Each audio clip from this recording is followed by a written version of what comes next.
Welcome. Hello, everybody. Welcome back to the Health and Hustle podcast. Nurses Notes with your girl, Ask Nurse Kima and Charge Nurse Keisha. Hey y'all. Hey. Hello, Nurse Kima. How are you? What's going on, friend? Honey, it's been a great day. I'm glad to be here talking to our Yes. people. Yes. Listen, in today's episode of Health and Hustle, Kima, it's a lot of stuff that's going on in the community. Our 2025 has started out with a bang. And if the world did not already have mental health issues, I think we're all dealing with some type of mental health situations right now. So I thought that it would be perfect for us to come on and not only educate the community, but do like a refresher course for one another on some of the most diagnosed mental health issues that we as Americans are having, things that I'm definitely seeing at the bedside. I know you are educated in the case management space on a lot of mental health issues. Absolutely. Because there are so many people that I speak to that are really going misdiagnosed or undiagnosed. Yeah. That's a whole nother story. Yeah. So Yeah. I feel like we got a long way to go. And I think one of the reasons why we're having, well, I mean, girl, there's so many reasons why people are having mental health issues. In today's society. But I think one of the biggest problems that people are struggling with is identifying what these things are and finding the right treatment, like the resources they need. It's a definite need for resources. a lot of times, when we talk about mental health and finding resources, the first thing most people think of is just the medication part, not necessarily Mm-hmm. the therapy part where you're speaking with a psychologist or speaking with a Mm-hmm. psychiatrist on a regular basis or tapping into just the behavioral health aspect that you may have through, your insurance, your commercial insurance plan. So I think there's a lot of, I don't know, I don't know the word that I'm thinking of right now where people are afraid of the behavioral health conversations, the therapy conversations, but are willing to take the medications as if the two don't go together, the medication Mm-hmm. with therapy. But that's kind of what I've been seeing lately anyway. Okay, sister. So let's just get into five. Let's just keep it at five to a minimum. Okay. Five diagnoses that we have seen that we experience in the community. So I thought depression, anxiety, suicide ideations, Mhm. bipolar, and then now with the weight loss medications out, body dysmorphia. So those are the things that I want to talk about. Those are the things that I want us to refresh ourselves on so that we can be an asset to the community when there is a need, and also just educate the community. Absolutely. No, absolutely. I agree with that. When you talk about the body dysmorphia piece, I mean, and a lot of times, well, let me just say this as it relates to the GLP-1 the weight loss community. There are people that start off with the anxiety and the body dysmorphia that lead them into the suicidal thoughts. You know what I mean? It's almost like a Mm-hmm. trickle down effect as to what people begin to experience on this journey, or even before starting this journey. Yeah. Yes. I definitely have gone through some mental changes as I have lost weight, and we'll talk about it. We'll talk about it. But the first topic that I want us to refresh ourselves in the community on is depression. What is it? Who does it affect? How do you get treatment? And also some things that we can do to prevent those things. So, what is depression? Depression is a mental health disorder characterized by persistent feelings of sadness, hopelessness, a lack of interest or pleasure in activities. It can affect your mood, behavior, physical health, daily functioning, and it's more just feeling down or having it's more than just feeling down or having a bad day. It's a serious condition that requires attention. So I know in my lifetime I have been depressed on several occasions, just like with um just role changes, being a wife, you know, just transitioning from being a single person to being married, having a baby, not having your me time because now you're a wife and a mother, going to school, oh my goodness, my parents are getting older. You know, my siblings have their relationships and their problems. And then you have problems with your kids as they're growing. So it's working as a nurse. Yes. Separate box. Yeah. Okay. So there are so many. Okay. So there are often times that I have experienced depression and not even knew that I was depressed. Mhm. You I know, Mhm. Because, like, what you said? when did you realize that your signs and symptoms were depression? When did you really realize that it was depression? I realized that it was depression when, first of all, let me just say this: I'm a driven person by nature.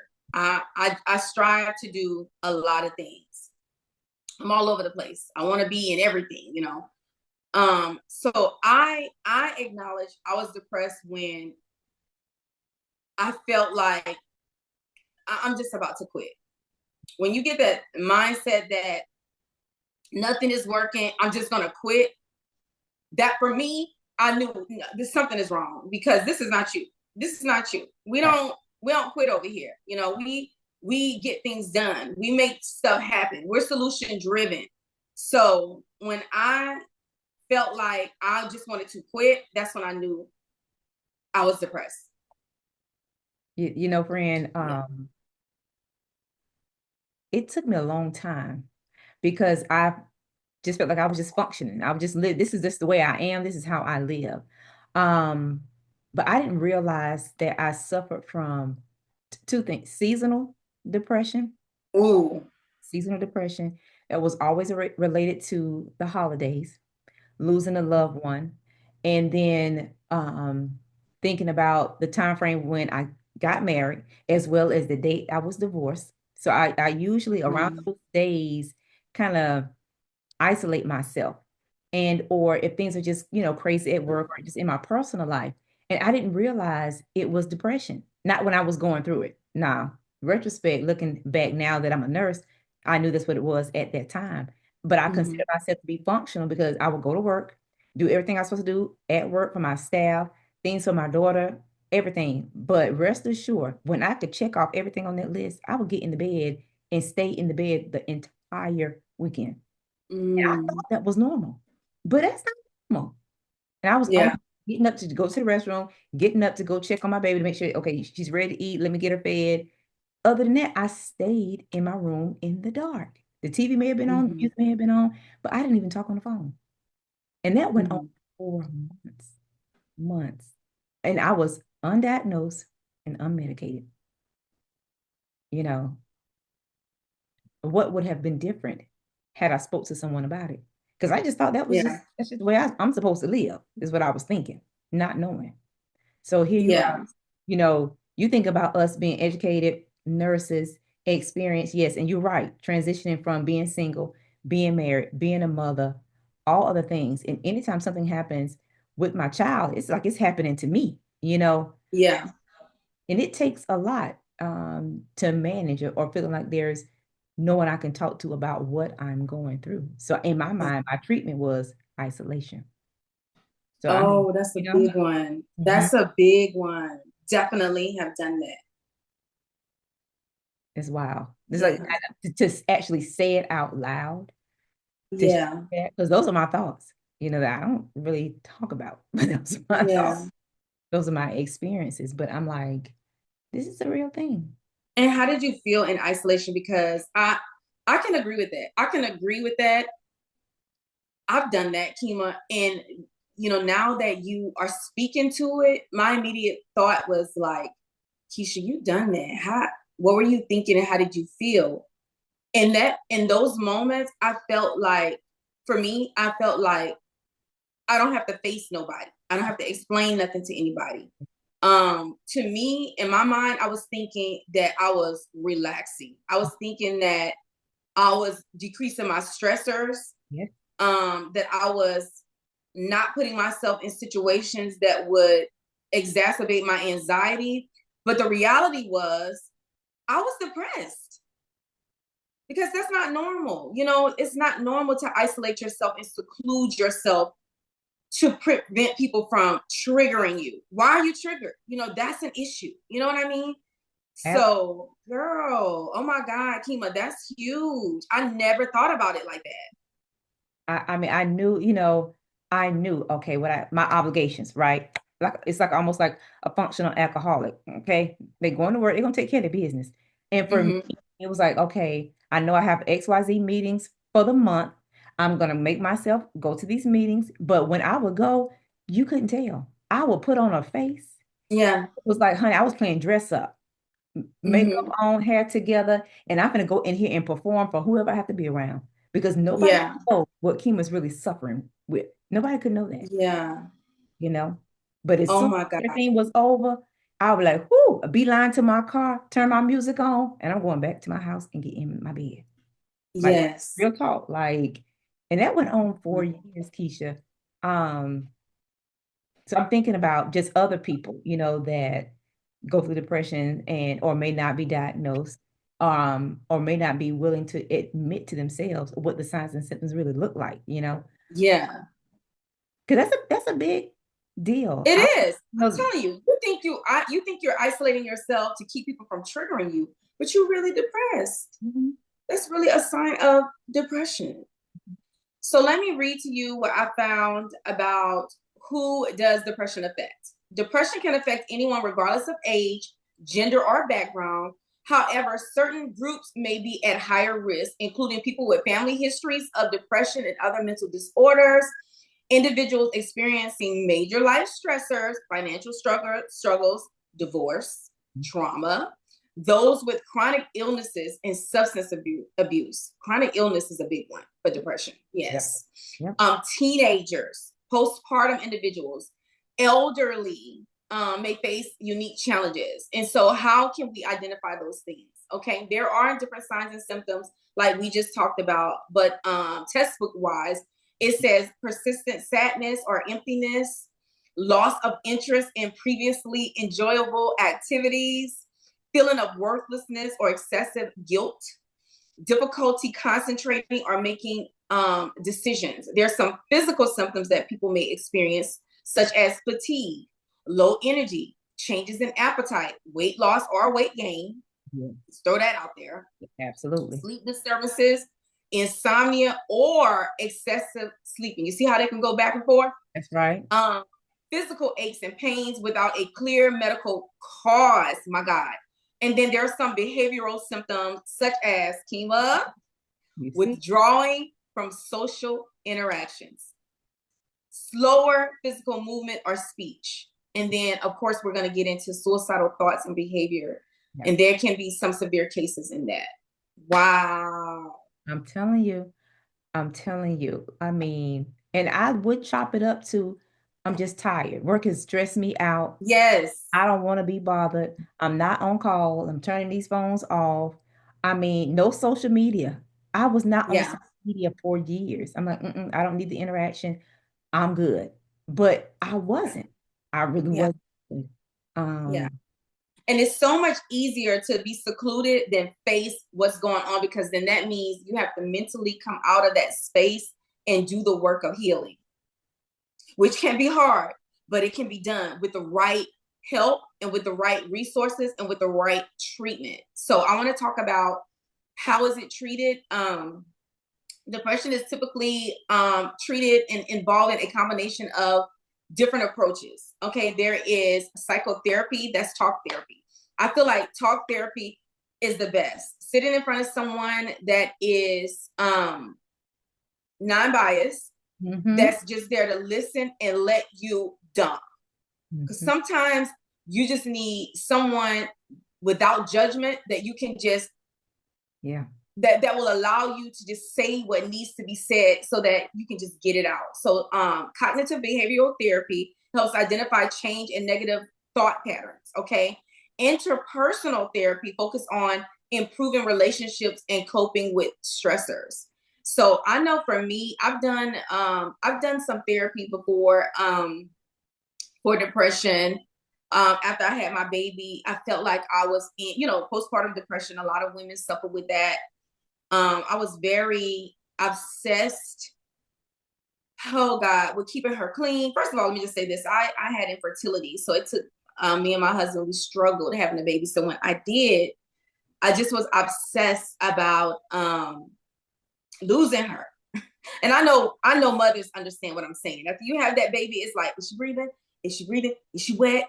I had an extreme version of that. So I did have to go to psychotherapy back in the day, honey, so that I can be the best mother and the best wife that I could be mentally and physically. Because like we say, it plays on you physically. So I've done that. And then I've had my daughter when I was diagnosed with cancer. I put my daughter in interpersonal therapy just so that she can have someone to talk to because she witnessed her grandmother die of cancer. So of course, when I get cancer, it triggered stuff in her. Yeah. Have you ever been to therapy, friend, for depression or any type of I psychotherapy? have. Let me tell you, let me tell you something. I started going to therapy. It's been years now. After I moved to Atlanta. And my biggest fear thing at that time was I was going through my divorce. Well, we were divorced, but I didn't get married to get divorced. You know what I'm Yeah. saying? So I struggled with just being divorced, even though I was in a space financially where I could take care of myself and my daughter. It was more so I felt like I was unworthy. Like, what's wrong with me? Mm. I'm college educated. At that time, I had already had my bachelor's and master's, was getting ready to go back to nursing school. I'm raising my daughter. She's testing above average. Who would not desire to have me as a Yeah. wife? What I was dealing with. Yeah. Um, and I mean, I really, really struggled with that. And even with the postpartum, Keisha, when I think back to after having my daughter, the struggle after having my daughter, I remember hearing these voices in my head as I was taking care of my daughter at home on leave that were saying, "You don't want a baby. You never wanted to have kids. Throw this baby down the steps. Throw this baby down the steps." As I'm holding Wow. my 3 month old in my arms, and I'm fighting with what I hear. And Yes. like, no, I fought to, this is my miracle baby. I fought to have, Yeah. and something was saying, no, throw her down the steps. As I'm Yeah. standing at the top of the stairway. And I'm thinking, how many mothers hear those voices? Many. Kima, many. Okay. And I am Many. thankful That's that a my part of faith that in postpartum. God is, Yeah. is so strong and my family upbringing, because I just held on to her even tighter. Yeah. It was like just calling God, just calling Yeah. on, turned around to go the other way. So I ain't nowhere near the steps. Yes. Okay. But that was in 2011. It's Yeah. 2025. And I carried that until I moved to Atlanta and was able to kind of speak on it because I was embarrassed. Yeah. Who am I gonna tell that to? Because Yeah. in my mind, they're gonna send me to the mental health Yeah. facility. I'm gonna be Yeah. locked out, you know? Kima, And think about it in nursing, how many women that we have treated that deals with that. And then also think about how many women have acted on those postpartum impulses. It's more normal. It may seem embarrassing. It may seem, taboo to talk about it because it's like a mother would never do well, a mother would never want to act on these things, but just think about the women who are not strong enough to fight those common thoughts that women deal with in postpartum depression. yep. Is abnormally normal, if that makes sense, Yes. to have those thoughts. So I just wish women would talk about it more so women would not feel alone in that situation so that they could say, oh, they'll be able to identify this is postpartum depression. I need help. Yes. I'm not the only one that deals with this. I need help. Yes. And have the resource to go to because just like you said, who do I tell this to? I That's don't right. want to be locked up. I don't want you to take me away from my baby. That's Help right. me, That's right. you know. So thank you, Working friend, for in, being vulnerable to say that because yeah. that's huge. I mean, I'm older now, and I know that my purpose is to be of service to others. I know that. Mm-hmm. And I Mm-hmm. cannot help holding information. I can't help the next mother holding on to things that I've experienced because, again, you just never know who's going through the same similar situations. So Right, exactly. So, just for educational purposes, for those who are listening or watching in, if you need direction, there are different type of physicians and therapists that you can talk to when you are depressed. I would first start with my primary care physician. Talk with your primary care physician, let him or her know what is going on, what you are feeling, so that he can consult the right therapist to help you. There are psychiatrists in this field, medical doctors that specialize in mental health. They diagnose depression, prescribe medicines, and they oversee complex cases. And then you have psychologists. These are licensed professionals trained in psychotherapy. They provide counseling and behavioral therapies. And then you also have licensed therapists and counselors who are professionals who provide various forms of therapy, but cannot prescribe medicines. That's why you have to know and understand that it starts with your primary care so that they can seek out the right therapist or psychotherapist for you. And then we also have our social workers. They provide therapy and can help connect individuals to community resources for that additional support that you all may need. but it would not be,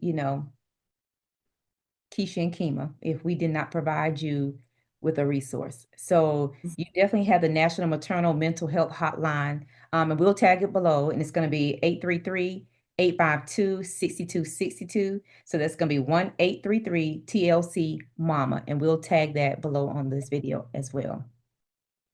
Thank you, Kima. Thank you. Okay, so before we move on to the next topic, Kima, I just wanted to touch on things that people can do to help prevent these type of things. And this is what I found just in my studies. Preventing depression involves building a lifestyle that supports mental health and emotional resilience. While it may not be entirely preventable for everyone, especially those with genetic and medical predispositions, there are certain strategies that you can do. So one of the things I found was prioritizing mental and emotional well-being by managing your stress, like practicing relaxation techniques such as deep breathing, yoga, meditation to reduce stress levels, build strong supportive relationships. That's a big one. Just having someone that you can go and talk to, someone that you trust, someone that is not there to judge you, and that can, hold your hand and walk you through the process.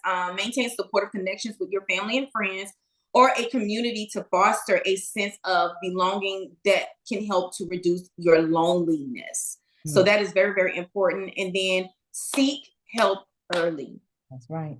Seek help early.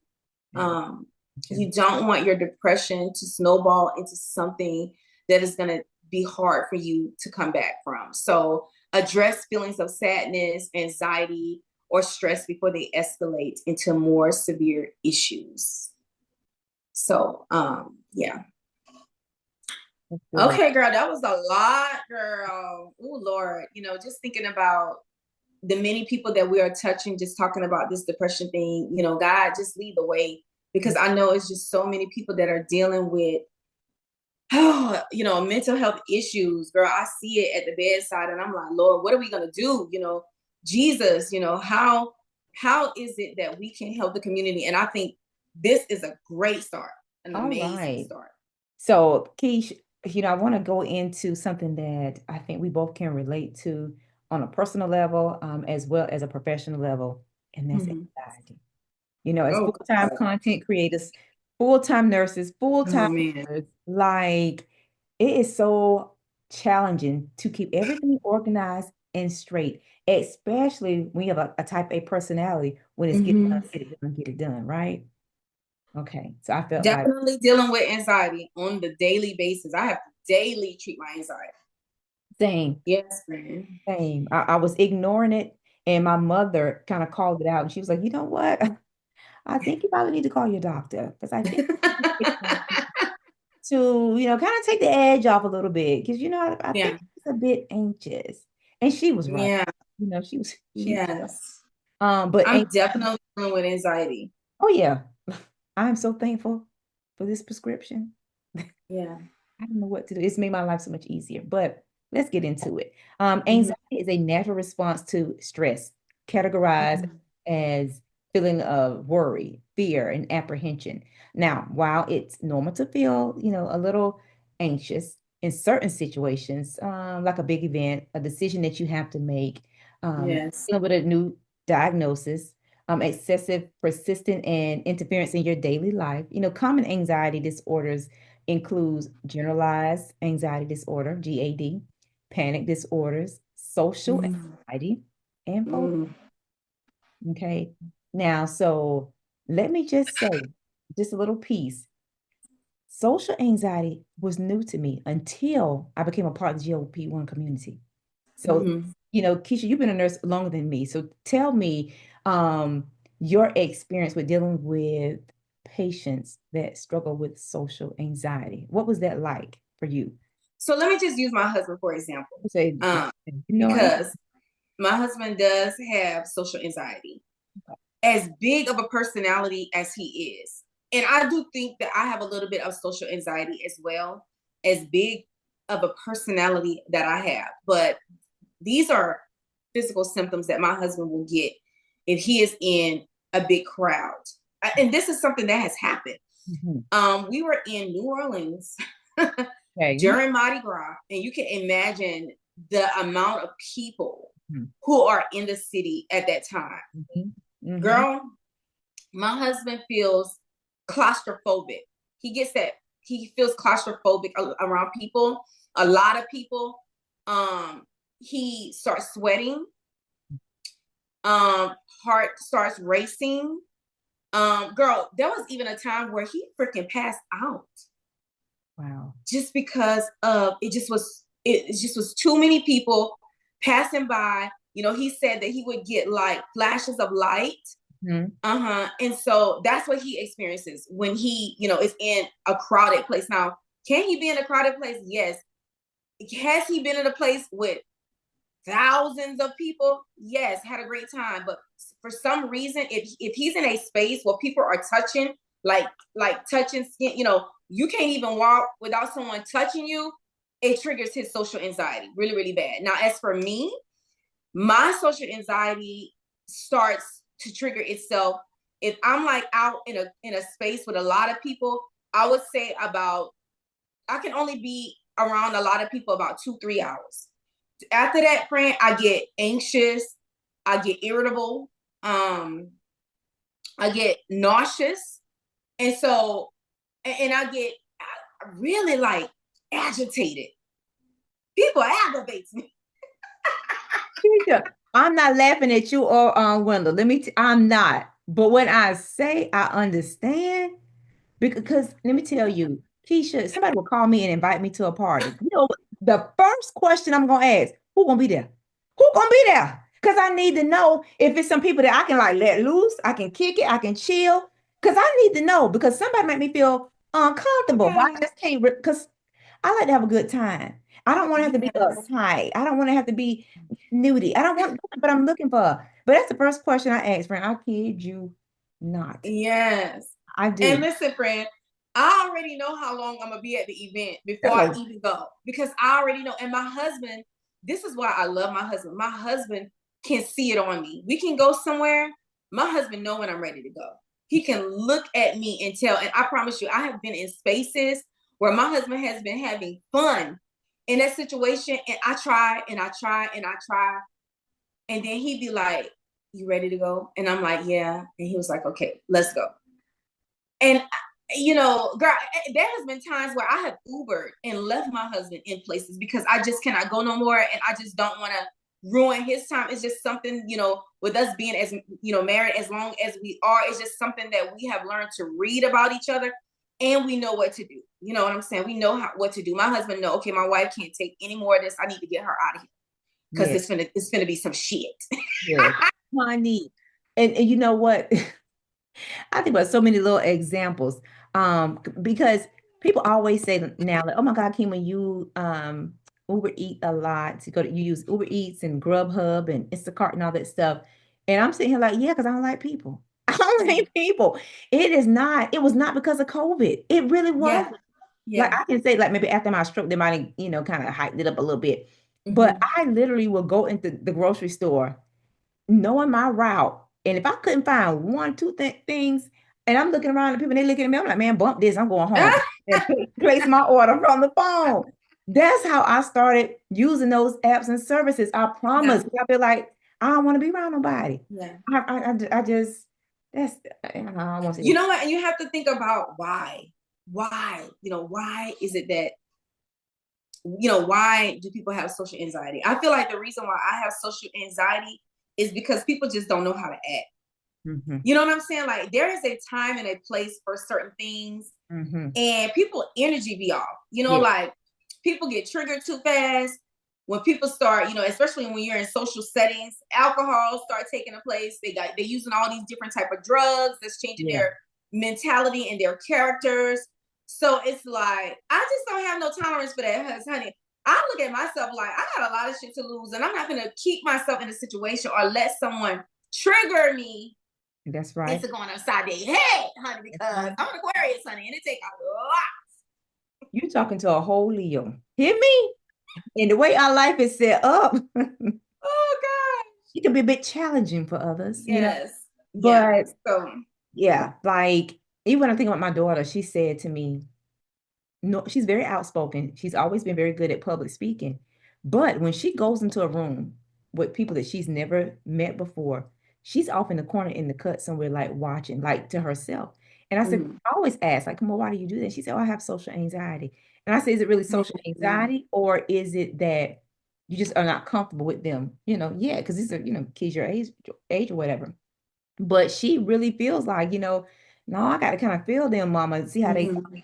respond to me. She was like, no, I'm just gonna chill. And she would literally be to herself because my daughter, she has a really big personality. She's very much Yeah. oh my God. She has a Yeah. huge personality. So I would have never thought that she would have said that to Yeah. me, but she really feels like, hey, no, I'm not driving with everybody, mama. But I come Yeah. into a room, even though I can be in a space of people I'm not familiar with. I'm just trying to figure it out. I will still come into space because I'm very touchy. I'm from Mhm. so it's like when I have met someone or talked to someone on the phone, when I see you, I'm instantly running to you because I'm just Yeah. all in your space like that. But I learned, being in the community that my willingness to kind of be in your space and be touchy, because we of course are all in this community was a bit much for some people. Yeah. And so I had to kind of tone it back. But even toning it back, Yeah. is this really me? Having to scale back and kind of just, Yes. but I had to be Yeah. respectful of others' space. Another thing um that gives me social anxiety or just anxiety, period, I feel like is because of my work. 'Cause I like my work. I like what I do. I love taking care of people who are right off the street. They're at their most vulnerable state and I fix them. You know what I'm saying? So it's like I get like my reward is fixing them. So I am slightly obsessed with fixing broken people. I don't know what it is about it, but it gives me anxiety, because I'm always, you know, one thing after another, but my reward is just watching them go home in a peaceful Yeah. point. You know what I'm saying? So it's I do. like, there's anxiety that comes along with my job. So, I have those moments too. So I don't know if that triggers my social anxiety. So it's like being in such an active role all the time. And then when I'm off, I kind of be wanting to be down. You know what I'm saying? Like I don't want to be where they got loud music and people cutting up and people, doing Yeah. all of the things because I'm always in a highly functional situation. Yes. So, And I can relate to that because when I log off from work and I'm going to watch television, I want to watch the most silliest thing, something that does not require me to mhm, think. I don't want to process nothing but a laugh. That's it. Anything more than that, oh, yeah, I can't get into it. And like I said, I do suffer from anxiety. And I always say my job is more mental than physical, right? Because we're triaging and yes, patients over the phone, okay? And trying to pull information out of them and to help at the same time.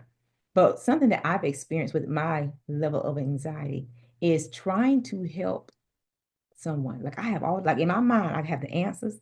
I know where you need to go. I know what I can do. I know what you can do. I'm going to put everything in place. Your plan of care is going to be solid. hmm And I get well, I don't need that. Well, I'm really not suffering with that. And I'm like, Okay. I'm looking at the notes like, yeah, yeah, yeah. You really are. But again, I gotta respect, you know what I'm saying? But patient says, hey, no, I'm good. I don't need that. But I'm like, and I know for me, I get anxious when I know I can help someone and I'm not allowed to help. Yeah. That spins me. Because I Yeah. feel like I'm not doing the will of God when I'm being Hmm. suppressed where I can't help. Like I know you need me. I know I can do all the things if you allow me. You know what I mean? And I, Yeah. for me, that definitely kind of puts me in the space and I almost box certain types of people in that space. You know, when I see it, it's like I recognize it really quickly. So I automatically put those people, I group them together. Because that's my way of trying to control my anxiety. Yes. Got you, friend. I totally understood that. Totally. Yes. You know, that social anxiety. And, sometimes I often think because even though I'm not out in the dating space, I'm in a committed relationship, I hear a lot of people talk about their experience and anxiety with dating and meeting. Mhm. Like, okay, I'm here in Atlanta, and the word on the street is there's what, one man to 20, 30 women. You I know what say I it's mean? hard out here for a pimp. Hey, I'm trying to tell you when you're trying to get the money for the rent. But it's like, if I had to do it all over, baby, I wouldn't be doing it. Oh, Lord, God knows, honey. If I ever divorce, God, I love my husband, honey. Yeah. I will never date again, honey. It's gonna be me and my babies. When my daughter get married and my grandbabies, honey, that's gonna be it. Because, baby, I don't even want to know. I don't even want to know. Keisha, I got stories before. So in between, in between, I was divorced, okay, and just trying to figure out what I was going to do because I was really focused on school. And the girls at work was like, "Hey, get on this website, Tinder, girl, get on Oh this God. website and date and all these things." And I'm like, "Oh, I don't know or whatever." And I really was gonna try. And it's funny now, my ex-husband and I can kind of joke about it because he was like, yeah, you was on Christian Mingle singles and all this other mess. But I was on Tinder. What was so crazy to me, that's how I know Atlanta is big but small, is because the people that I might swipe left for were the same people that my co-workers were swiping left for. Oh no. Oh my God. This is Atlanta. How are we swiping left on the same individual? I said, I can't do this. No, ma'am. No, ma'am. I will retire this body, honey. This body will be retired. Yeah, Trust I me. logged out. I can't wait to retire this body, actually. Honey, I logged right on out. That was it for me. That was it for Oh me. gosh. That's the running joke between me and Kamor's father. I was on ChristianMingles.com. Jesus. That's funny. Who's affected by anxiety, right? We got adults, we have children, people of all ages are affected by anxiety. And you think about risk factors for anxiety. So this, of course, it always goes back to the family history, chronic stress, traumatic experiences, medical conditions. They put you at a higher risk. And one of the things that I do as a case manager when I have a patient that I'm talking to that has a new diagnosis, the first thing after asking how do they feel is a recommendation for behavior help because you need to talk to Mm, somebody. This is new. yeah. However you feel, it's okay to feel that way. Yeah. But you have resources in place to help you navigate your feelings, whether Yeah. you're sad, upset, nervous, whatever you're feeling. Um, but that's something I see that's, very common as I work as a case manager. Just Mhm. the new medication, Yeah. taking a medication that no longer works. Yeah. Yeah, Yes. I get Because that. that happens a lot. It Mhm. happens a lot. We do medication modification all the time on mental health patients. That's why it's so important not to miss those appointments and to go in and see your therapist and report when you are experiencing higher levels than normal. It could be that a medication does need to be changed or a dose needs to be changed. So yeah. I'm gonna throw this out there. This comes up, it's come up in the last 2 weeks during my lives. Patients that have their diagnosis, mental health diagnosis, being treated, are medicated, but have a change with the condition, i.e., weight loss. Oh, this Mm, medication, I'm at a stall, medication is not working. Some glutathione's, whichever. It's not working, I'm at a stall. And now their mental health has, they started to begin to, I guess, change, and they have this exacerbation. Let me say it like that, where they feel like, what's going on, what's wrong, because the medication in their minds is no longer working. What do I do? Which then puts a spin on, do I need a higher dose of Vyvanse, mhm. Lexapro, or do I need to speak to somebody? What do I need to do? Because that's something I've noticed in the GLP-1 community, and more specifically in the last couple of weeks. I've been hearing people come in my live, or they're putting in the chat, you know, yes, I'm taking this medication, but I'm having a stall, and they are spinning. Yeah. They're having this downward spiral because the scale is not giving. Their inches are not inching anymore. Or Hmm. I'm hungry, versus before I was feeling more suppressed. You know what I mean? So in those cases, it's like, what do we do? Like, how do we address that? Yeah. Because when I hear it, I'm like at a loss for words, because my mind goes into so many different areas. It's like, what do I address first? The Yeah. GLP-1, the anxiety, the disappointment with the scale, the mental health therapist. Like, where do I go with that? You know, I don't know if you've seen that in your education Yeah. class when you kind of talk to people. Every live can definitely identify it in people who speak out on it, or speak to those things in the lives daily, every live. It's sometimes for me, I'm like, I don't know what to say in this space. It's in because we're just on social media. It's not like you're a patient that I can see. It's not like you can Hmm. come to my home, or we can meet somewhere so we can kind of go through the steps, because God knows I want to be able to help everyone, but it's that's something I don't have an answer for. Let me say that. That's something I don't Hmm. have an answer for, because when we're thinking as nurses and we're prioritizing and care planning, what is the priority at that time? Yeah. Now, some of the side effects or symptoms, let me say that, some of the symptoms that you may be able to identify, physical symptoms would be like racing heart, palpitations, shortness of breath, sweating, trembling, muscle tension, fatigue, GI issues like nausea and Mm. you know, excessive worry or fear, that something is difficult to control, feeling on edge, irritable, difficulty concentrating, restlessness, behavior Hmm. symptoms like that, avoiding situations, experiencing difficulty completing a daily task. Friend. So, my best friend lost her husband a couple of weeks ago. I didn't feel like social media at all. I didn't want to go live, even though I wanted to, because that's what I'm accustomed to. I want to talk to my people, Yeah. but I couldn't. That week, Yeah. that I was like, I'm not with it. I don't want to do nothing, don't ask me too Yeah. much. And it was social, and it was not limited to work. Like that was a week, Keisha, I was in bed. I Yeah. in at 9:30. Baby, I got up out that bed at 9:25 to walk down the hall to log in, because I didn't want to, but I knew I had to. I only did what I had to do. And the reason why I'm sharing this with you is because I knew I had tasks to complete.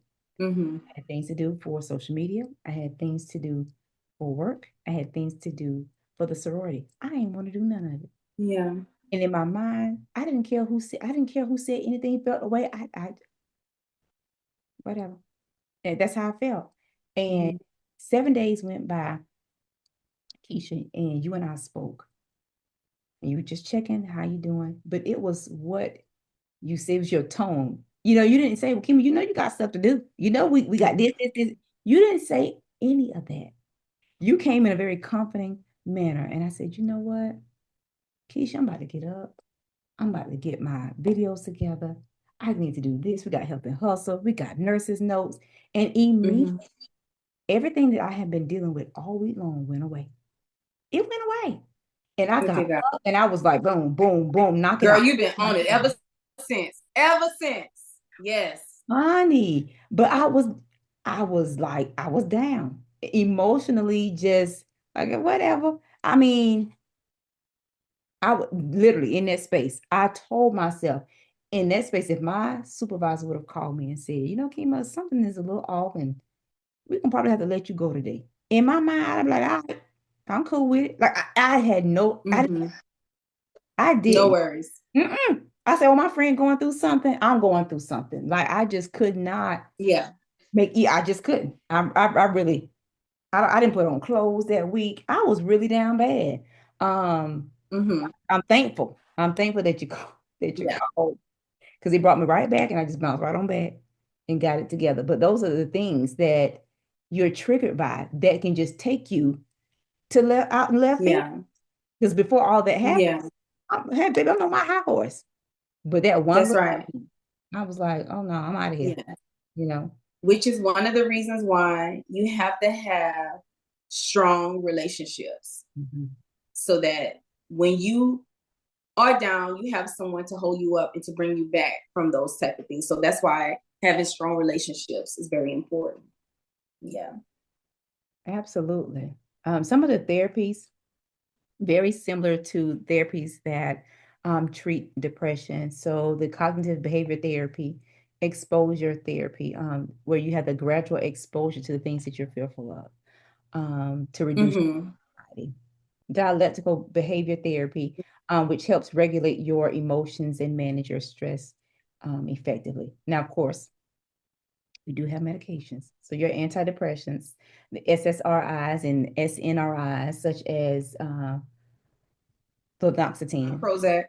Is it Hello. Prozac? Yeah, you made me think of something funny. Yes.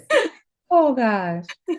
Your anti-anxiety medications for short-term use only. So your benzos, you might hear people say, "Oh, I'm on a Hmm. benzo." Yes, because they have Hmm. anxiety. Some beta blockers for physical symptoms like rapid heart rates. Oh Okay. yeah, for Mhm. sure. And when we talk about having anxiety, with every diagnosis, there's typically a lifestyle change and a diet change. Hmm. A lot of times people don't think about that part. So I do a Yeah. lot of education when it comes to lifestyle changes. So I always start out talking to my patient. What were you doing before? Tell me what a typical day in the life of Jane Doe looked like. You know what I mean? So they give me this whole list of things, and in my mind, I'm checking off wrong, wrong, wrong. This is what we got to change. And so then I give my spiel Yeah. out. You have to have these regular exercises when you have anxiety. You have to have a healthy diet when you Yes. anxiety. And the number one thing that is so important that we often negate is sleep. Adequate amount of sleep. We heal our bodies. Oh God, girl, what is sleep? Well, exactly. But that's what, of course, What is when that? when I tell you, when I ask my patient, tell me how many hours you sleep a night. What is your nighttime regimen look like?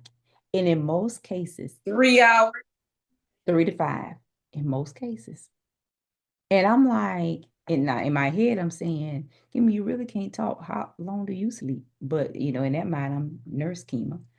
And I'm like, oh, I need you to Mhm. have at least 6 to 8 hours, get Yeah. adequate sleep and rest, and I give them this whole little rundown, get a little meditation, turn on your diffuser. Do you have oil diffuser? Turn on use some little lavender. You can rub yourself down, take your Yes. lavender bath. Let's do all the things. Um, Hmm. The sound machines. yes. And it's like, they're like, oh, I really can use that? Yeah. Yeah. Mhm. We can do that. And even if you're saying, because I do have people that say they don't want to take the medication. Okay. Well, we have some Hmm. opportunities for you to experience to reduce your anxiety. Um, Hmm. Treatment plans kind of consist of seeing a clinical psychologist that provides those conversations, evidence-based practice conversations licensed Mm-hmm. professional counselors, your licensed clinical social workers, which I see a lot in the area now that are in network with your commercial insurance plans that also are now treating, or I should say, counseling, like even for marriage counseling. I kind of stumbled upon that. Behavioral therapists, they focus on modifying behavior patterns that contribute to your anxiety. And for me, I always ask, and Keisha, you can definitely chime in because you're always educating at the bedside. When it comes to anxiety, are you able to identify your triggers? Do you know when you Mm, tap in? yeah. Or what does anxiety look like to you? You know, Mm-hmm. um, because I have had patients that tell me, "Oh, I don't have anxiety," but as I'm listening to them talk on the phone, that and they're cutting me off every other word, and I can hear the acceleration in their voice. I'm like, Mm-hmm. "You're giving me anxiety," but I hear what you're saying. Yeah. I've had patients that just downright tell me that, and I'm like, your breathing is irregular right now, and I'm on the phone. What's Mm-hmm. going on? We're just talking. So what's Yeah. triggering you? So Yeah. how do you deal with that at the bedside when if you your nurses come to you, you're charging nurses come to you and they're giving you a scenario, kind of what do you do, to manage that? I just stop them. I just say, wait a minute, let's pause, take a break, take a breather. Focus on what you want to tell me or what it is that you want to say when you calm down. Mhm. And I try not to say the word calm down. I'm saying it to you. Because a lot of times when you tell a person that is anxious to calm down, it triggers them even more. Because they just, they're in the moment and whatever it is that they're experiencing in the moment is accelerated. So to tell someone who's already up to calm down, that's the trigger. So I'll just say, wait a minute, let's take a moment. Let's take a few breaths so that we can revisit this with respect to each other. That's what I tell my patients.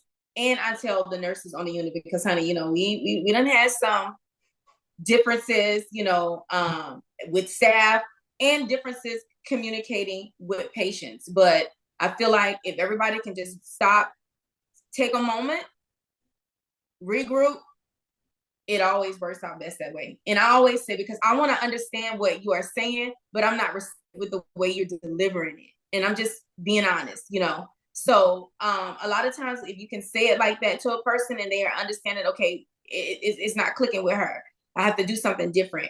That usually it works because you're respecting the situation. You're not belittling them. You're not making them feel invalued. You're just establishing that we're having some communication difficulties. I'm not receiving what you're saying. You're not receiving what I'm saying. And we both need to take a moment, take a breath, and then let's revisit this. So that's usually, God bless you. That's usually what we do in the field. Friend, you say you don't tell your patients to calm down because it probably will take them to another level. And friend, I'm guilty. Whenever I'm talking to my honeydew and I'm really in my feelings about something, and he say to me, babe, calm down. Girl, that turned me all the way up. I don't want to hear it. You can't tell me to calm. Honey, I don't want to hear it. I don't want to hear it. So I can relate. Nobody does. Honey, when you say, okay, I'm gonna tell my patients that you're right. Because in my mind, I'm going through a crisis and you need to do something in my mind. Yes, exactly. I can admit that. I'm But telling you to calm down. uh-uh, because it ain't happening. I'm going Yeah. all the way up. I'm about to turn up, right? Telling them to calm down. You done told them to turn up. Literally in my mind, I'm saying, do you know who my daddy is? Like, no, not at all. However, you know us. We're gonna give you a resource, okay, for all of our followers and listeners. So, Anxiety and Depression Association of America. So that's gonna be ADDAA.org. Okay, so that's your resource if you're experiencing anxiety and or depression. Okay, friends. All right. Thank you so much for that. And I want to segue into patients who deal with bipolarism. Is that a word? Bipolarism? It is. Bipolar. It is tonight. Because this is something that I definitely see a lot in the hospital. Okay, so what is bipolar disorder. Bipolar disorder is a mental health condition characterized by extreme mood swings, including emotional highs and lows. This can include mania and depression. These mood shifts can affect energy, activity levels, behavior, and decision making. And for those of you who don't know what mania is a feeling of euphoria, high energy, irritability, risky behavior. Oh, Lord. Definitely have seen that, and reduced need of sleep. So how do we identify if a person is diagnosed with bipolar? We do that by a evaluation by a mental health professional. So usually at the hospital, when we have someone who have these exaggerated highs and exaggerated lows, let me just give you an example. I can have a patient that will curse me and my mama out. Okay. Me and my mother in one breath. I can walk out of the room and come back, and they'd be like, baby, I am so sorry. You are so sweet. You are just here to help me and be so nurturing and sweet to me. And then in the next breath, turn on me again. So that's like highs and lows, highs and lows. There are exams of mood swings. They will examine the intensity of their mood swings, and I'm talking about mental health providers.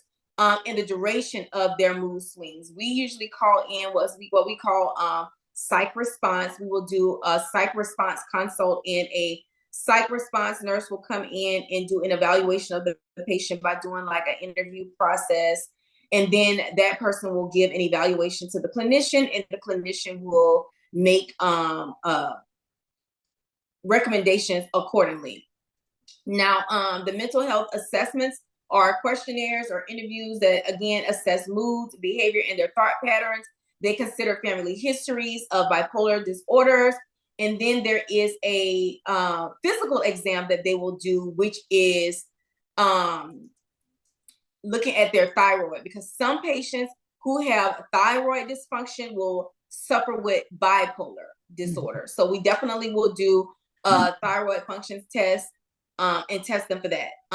There are certain medications that clinicians will order to help patients who have bipolar disorder, and those are things like mood stabilizers, anticonvulsants help bipolar disorder, antidepressants will help bipolar disorders, because remember, these are patients that are going from extreme highs to extreme lows. And then again, Kima, this is coming around again, those doggone benzos. Benzos definitely help mood disorders, and that's medication. Now, when it comes into you going a little step further, because not all the time does medication work. Sometimes patients do have to do outpatient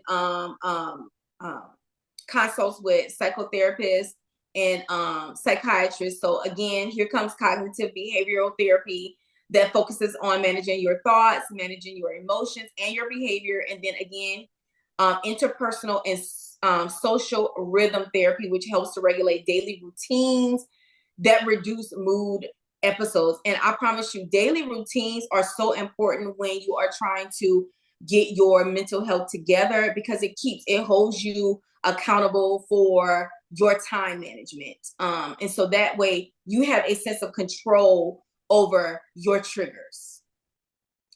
Any thoughts, Nurse Kima? First of all, in my head, I'm like, girl, why are we going through these diagnoses, talking about people? I feel like I got all of this. Are you bipolar? I know I'm a bit touched. I'm a bit touched in the bipolar area. Untreated. Honey, Untreated. same, same. But I'm sitting here like, wait a minute, this is me? I do that, I do that, I do that. Because let me tell you something, Keish, I have, you know how we are with our planners and our checklists and things to do. Let me not be able to check all the boxes off of my checklist for the day. Friend, I got a problem with.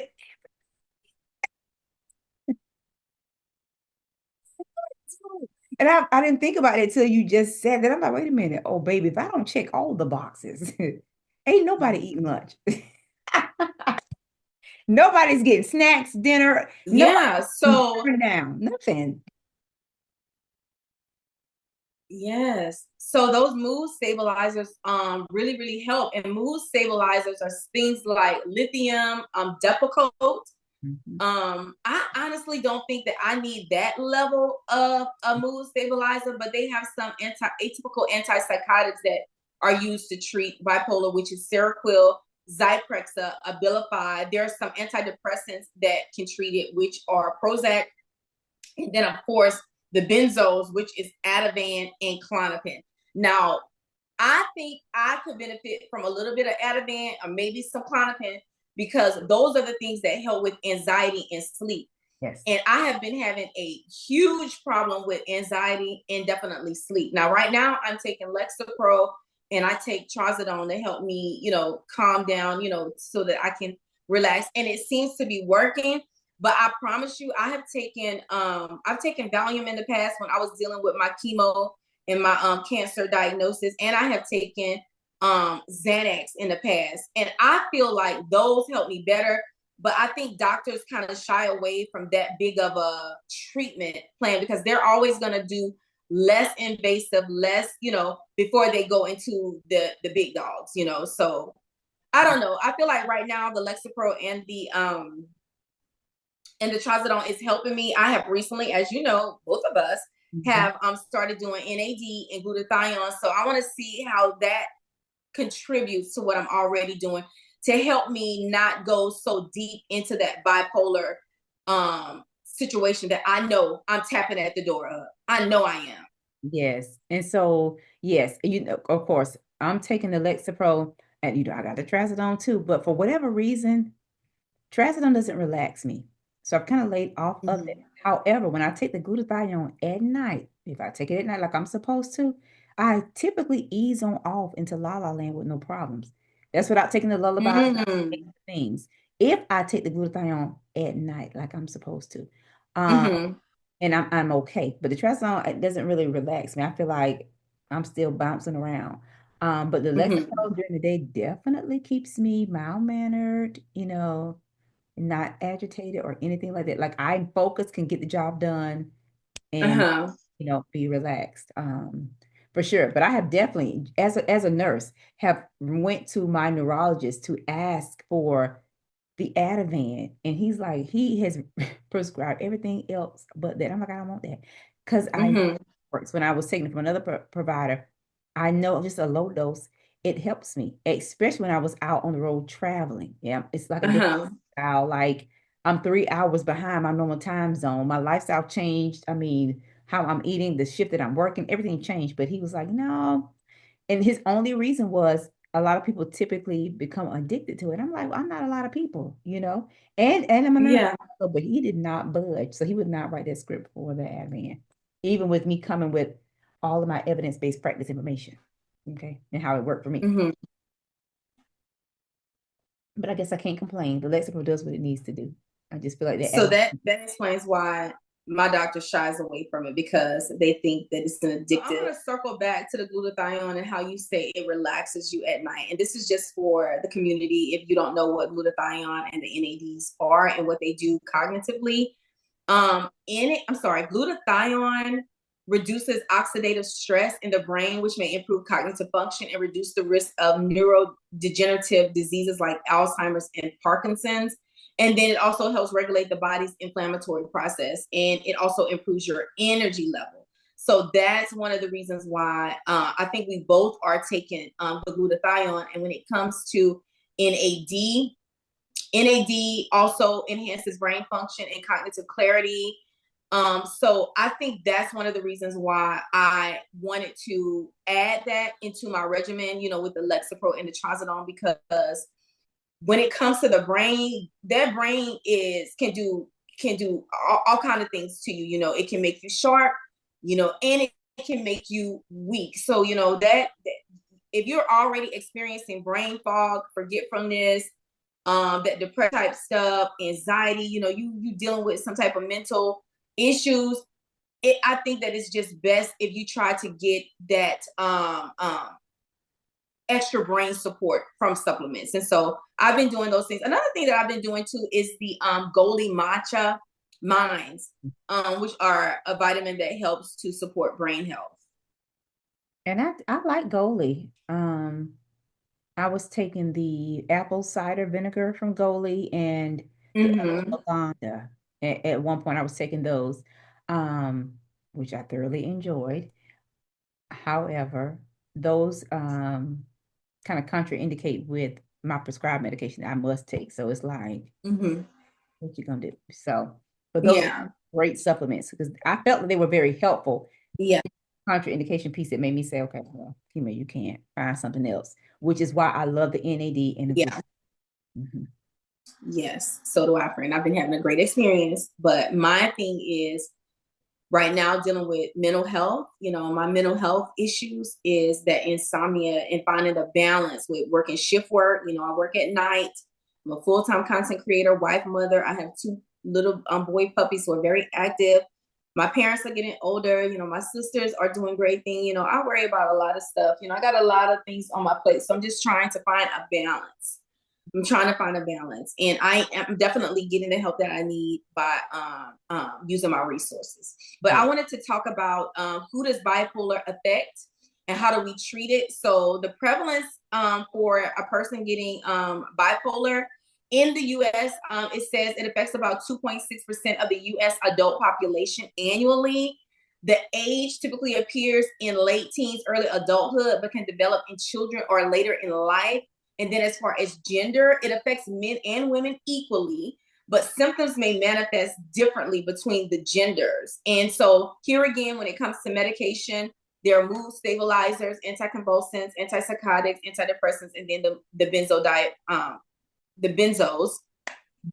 And then as far as going a step further, we talked about again is the cognitive behavior therapy and interpersonal rhythm therapy. And then when it comes to trying to control bipolar disorder, I wrote in my notes that lifestyle changes need to happen, like regular sleep patterns, stress reduction. Ooh, this is a big one. Avoiding alcohol and recreational drugs, because a lot of people get hospitalized for being bipolar, you guys, in severe cases, especially when there is a risk of self-harm or harm to others. You can definitely get hospitalized if you're not getting your bipolar disorders in control.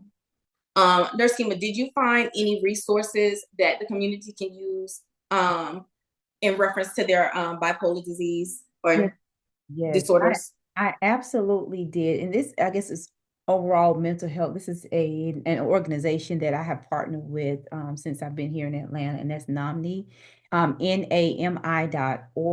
And I'm going to give you all the number. Of course, we will post it either down below or in the video. So that's the NAMI helpline. It's going to be 800-951 NAMI, 1-800-95, excuse me, 1-800-950 NAMI, and NAMI spelled out, and those numbers are 6264. So 1-800-950-6264. If you need additional information, please feel free to go to info@nomni.org. Okay, that was a very good conversation about bipolar. So we're going to segue into a topic that maybe a lot of people may not want to discuss. So let me just give a disclaimer that we're going to talk about suicide and prevention. So this is triggering to you. We definitely understand the trigger warning. So just know that we're going to get into this. So suicide is an intentional act of ending one's life. It is often associated with the underlying mental health conditions like distress or overwhelming life circumstances. Suicide affects individuals, families, communities, and often leaving a profound emotional, social, and economic impact. So you may ask, who does suicide affect? So the individual struggling with mental health illnesses, conditions like depression, anxiety, PTSD, bipolar, and substance abuse. The families and friends of those individuals who often suffer. Then you deal with the grief, the loss of those individuals, confusion of the one's suicide as to why did it happen? Could we see it coming? What could we have done to prevent it? The community in which that individual is affiliated with. You may face, a collective trauma, especially after a high profile suicide or case, cluster of cases. Um, Now, there's a specific demographic that is affected by suicide, and that's going to be your young adults. the elderly, the LGBTQ plus community, veterans, and individuals Mm, with a history of trauma and abuse. Like, you know, my daughter and I were just having this conversation this week about suicide. And I remember growing up, from a small town. And when I did hear about cases of suicide, they were young men, young yeah. Black men. Um, Mm, and when I think about it, I was a teenager myself. I don't ever recall, anyone knowing why it happened. And it was unsuspected. Like these were popular young Black men in the area going to school. Like no one saw it coming. And even mm, now, again, the situations that I'm thinking of, I was 16 years old. I'm 46 now. I still think about those individuals. And my because my community is small, everyone knows everybody, or related to everybody. Um, but I was baffled, like, what could be so bad? I remember asking myself, what could be so bad that you would take your own life? I would ask myself that, you know, even in my adult life, when I experienced one of the hairdressers, stylists that I met, she took her own life. And I remember saying, God, why would she? She was beautiful. She has a daughter. Like, why would she do that? What could make her jump off this bridge? And what I will say is what I have learned from those situations is to not ask why, because there are times when God will put you in a situation where you'll be going through something that'll make you have those same thoughts that those individuals may have had at that time. But Keisha, you are in emergency medicine. You are seeing all types of situations come through the emergency room at a level one trauma center. yeah. Like, what goes through your mind when you hear them calling in this situation, coming through the door when they're saying um, DOA? What happens for you mentally? What do you do? It's just it's like a quiet comes over the emergency room. Um, it's a quiet that comes, it's almost like reality of how precious life is. You start to think about all the things that you are grateful for. Even if you're at a low point of your life, and this is just someone who has mental clarity. You know what I'm saying? Like that thought does come through my mind, like what you're saying. What happened? What was so bad? How did it get to this point? What was the triggering factor? Um, so all of those things play a role, and you know, I can tell you, we have cried many a nights in the emergency room. Everybody, you know, nurses, doctors for sure, uh, patient care techs, the damn secretary, down to the housekeeper, because we get, like you said, it touches a lot of young and old people, elderly people. So it's like, when you get someone young or someone middle aged who has wives, husbands, kids, it just hit different because it's like, what was so bad that would make you want to leave all this love behind? And you just have to think about, and you start thinking about, what can I do to prevent it? What can I say just in my practice Mm-hmm. in dealing with people with mental health issues? Because like you said, there are things, like bipolar disease, anxiety, those are things that trigger and escalate into people wanting to have self-demise. But you start thinking in your mind, when you're dealing with mental health people, what can I do differently so that it does not get to this point? And then also on the other side of that, Kima, there are patients that come in and they just have the ideation of suicide. So it's like, there are, questions that we have to ask those patients when they come in. And one of the main questions that we have to ask them is, um, do you still have thoughts of hurting yourself? You move accordingly. And you ask them, do you have a plan? Because you want to know where their mindset is. And the chemo, when I tell you, these are very hard questions to ask because their reality, it just makes you, it makes you, um, it makes you go into overdrive with like, okay, I gotta protect this person. You know, I gotta protect this person. I gotta keep my eyes on them. I gotta put somebody at the bedside. So we do like one-to-one support. So they always have someone at the bedside with them so that they're able to talk if they want to talk, you know, or we just monitoring their behavior. We have to take everything out of the room that they can possibly use to hurt themselves with. Girl, we have to take all of their personal belongings from them, you know, which can be a little bit, to me, um triggering for them. But at that point, it's like my goal is to save your life. Even if you don't like the way that I am doing it, my goal is to save your life and to keep you safe until I get that psychiatrist, that psychologist next to you to put you on meds to regulate this mental break that you are having. We also call in the clergy, a minister, pastor, you know, to come to the bedside so that they can give the patient opportunity to speak to their higher being if they believe in one. We just surround them with the support that they need, but it's a very, very difficult assignment when you are assigned to a patient like that. But the whole goal is to keep them safe until we get their mental well-being under control so that they are cognitively thinking in a more positive way. When I was going through nursing school, I had a lot of passions. Emergency nursing was on the top of my list because I'm so fast paced. And I like, I'm chaos, Mm-hmm. organized chaos. Okay. Yeah. And then on the back end, I was very intrigued about mental health. So I did clinicals at a mental health facility where I rotated with veterans, adolescents, you name it. Um, and I can recall a situation